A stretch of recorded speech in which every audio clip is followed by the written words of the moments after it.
अब बिहार से ही सटा हुआ एक राज्य है जहां चुनाव होने हैं, पश्चिम बंगाल।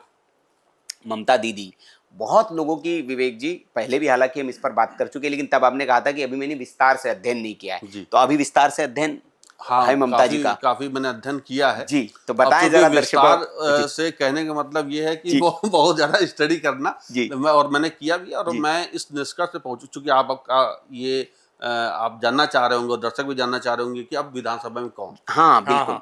यही आपका प्रश्न जी है? जी जी जी। तो मैं चाहूंगा कि आप दर्शक को दिखाएं, यहाँ स्क्रीन सभी देखें कि ममता बनर्जी का साइन क्या है। तो आप देख रहे होंगे कि ममता बनर्जी का जो साइन है वो नीचे एक स्टार्ट हो रहा है, नीचे एक हॉरिजॉन्टल लाइन है, फिर वो थोड़ा सा ऊपर गया और एक बड़ा सा गोल बनते हुए आप ममता बना भी बनर्जी। सकते हैं अगर बनाना चाहे तो। हाँ, अगर मैं लगभग कॉपी करने की जी कोशिश कर जी रहा जी हूँ जी यहाँ जी पर। जी जी। तो यहाँ पर ये ममता बनर्जी का जो साइन है वो, हाँ मतलब एक हाँ हाँ, सांकेतिक हो जाएगा वो।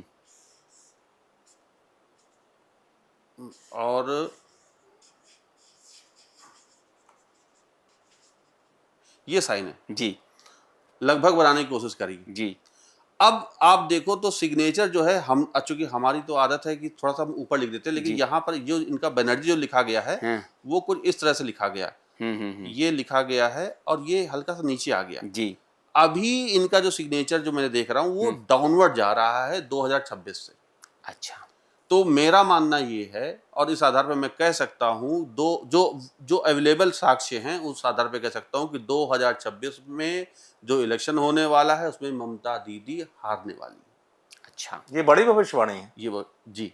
और क्योंकि अभी भी कई लोग कह रहे हैं विवेक जी कि ममता बनर्जी को हल्के में नहीं लिया जा सकता। हाँ, कांटे की टक्कर होगी। कांटे की, या बीजेपी की सीटें बढ़ जाएं, ये मान लिया चुनौती भरा मुकाबला हो जाए, लेकिन सीधे आप कह रहे हो हार जाएंगे। और साथ में एक बात और है, ममता बनर्जी हारेंगी भी। इसके अलावा ममता बनर्जी के पास 2 साल और हैं। जब ये 2 साल, इसी 2 साल में ही इनका राजनीतिक अवसान भी हम देखेंगे और ये वापस कम बैक नहीं करने वाली। अच्छा। यानी कि ममता बनर्जी का आगे 2027 के बाद समय बहुत बहुत खराब है, अच्छा नहीं समय है, बहुत ज्यादा खराब। हाँ, और जेल वेल जाने की भी योग है? जेल जाने का अभी तो फिलहाल योग नहीं है। 2026 के जनवरी के बाद से इनका समय खराब होना शुरू हुआ है। और अभी चूंकि अभी अप्रैल में इलेक्शन है, तो आप ये मान के चलिए कि इनका, ममता बनर्जी का जीतना संभव नहीं है, किसी भी रूप में संभव नहीं है। ममता बनर्जी हारने वाली हैं। बीजेपी या जो एनडीए है वो वापस वहां सरकार बनाएगी। और ममता बनर्जी का जो कार्यकाल है अगले 2 साल बड़ा चुनौतीपूर्ण होने वाला है। दिक्कतों का सामना फेस करेंगी, कई सारे आरोप प्रत्यारोप का दौर शुरू होने वाला है। इनकी सेहत भी खराब होगी और 2028 में बड़ा ये लंबे समय के लिए बीमार भी होंगी। नहीं, निश्चित तौर पर, क्योंकि जितना कार्यकाल इनका रहा है और जितने विवाद रहे हैं, तो सरकार नहीं बनेगी तो वो कहते हैं ना, कब्रें खुदती है पॉलिटिकली तौर पर, तो खुदेगी। जी, कुछ पूछ रहे हैं? नहीं, मेरा मतलब उसी में कंटिन्यूटी में था, क्योंकि कई बार क्या होता है कि एक होता है कि सियासत में सत्ता का जाना व्यक्ति को बिल्कुल किनारे ला देता है, और बंगाल का इतिहास ये कहता है कि कम्युनिस्टों के शासन को भी आपने देखा, एक तरफ तो 20-25 साल चला, 35 साल, हाँ मतलब उससे भी ज्यादा ऊपर गया। तो अब ऐसी स्थिति होगी क्या वहां पे? हाँ, तो ममता बनर्जी का जो सिग्नेचर है वो अब अवसान वाला है जी।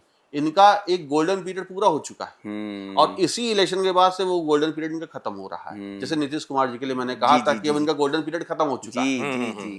अब वही सेम ममता बनर्जी के साथ भी है, और मैं यहाँ पर ये दावे के साथ कह सकता हूँ इस मंच के माध्यम से कि अब ममता बनर्जी वापस नहीं आने वाली, बल्कि अब इनका बुरा दौर शुरू होने वाला है। सिग्नेचर बता रहे हैं इस तरीके से। और कोई राजनीतिक प्रश्न? राजनीतिक मेरा ये था, जिज्ञासा का मेरा हमेशा विषय था, क्योंकि बड़े लोगों ने व्यक्तिगत भी पूछा, कमेंट में भी लिखा। आपने ज्योतिरादित्य सिंधिया को लेकर बड़ी भविष्यवाणी की थी इस मंच में, लोगों के लिए हैरान करने वाली इसलिए थी, और अभी भी मैं था हैरान कि आपने कहा था कि वो कांग्रेस में जाएंगे बाद में देखना।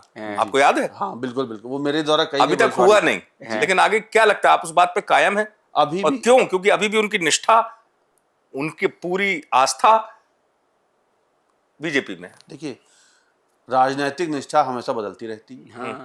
सिग्नेचर के आधार पर, मैं तो चूंकि राजनीतिक विश्लेषक नहीं हूं जी, लेकिन ज्योतिषी आधार पर जो सिग्नेचर एस्ट्रोलॉजी कहती है उसमें ये वापस कांग्रेस में जाएंगे। अभी लगता है अरे राहुल गांधी कैसे बुला लेंगे, अभी वो छोड़ करके आए हैं, या ज्योतिरादित्य क्यों ही जाएंगे जब उनको सब कुछ अच्छा मिल रहा है। ये समय बताएगा, और हमने अभी उसमें चूंकि समय सीमा मैंने कोई तय नहीं करी वापस कब जाएंगे, लेकिन 101% है ये वापस फिर जाएंगे। ज्योतिरादित्य सिंधिया लंबे समय तक बीजेपी के लिए नहीं बने हैं। ये वापस जा करके कांग्रेस में मिलेंगे, अपनी कोई अलग पार्टी बना सकते हैं, लेकिन कांग्रेस में रह करके, यानी कि इनको बीजेपी से जाना है।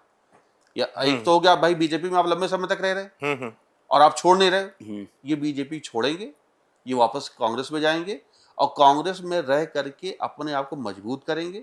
जैसे अभी भी अपने आप को ये मजबूत किए हुए हैं, इनका अपना संगठन मजबूत है, वैसे ही फिर ये मजबूती पे आएंगे, लेकिन लंबे समय तक ये बीजेपी में नहीं। लेकिन चूंकि इसी में थोड़ा सा और ऐड करते हुए, आपने पिछली बार भी बताया था, ऐसे व्यक्ति के सिग्नेचर जो ज्योतिरादित्य सिंधिया के हैं, ये लोग किसी भी चीज को फिर अपने दिल पे ले लेते हैं। जैसे कांग्रेस छोड़ने के पीछे भी था ना कि मैंने अब निर्णय ले लिया, अब छोड़ दूंगा इतने साल को।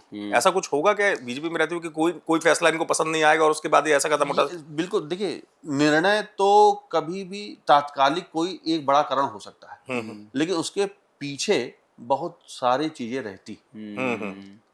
अब हेमंत बिस्वा शर्मा भी तो थे, उन्होंने भी सब कुछ छोड़ छाड़ के वो बीजेपी में आ गए।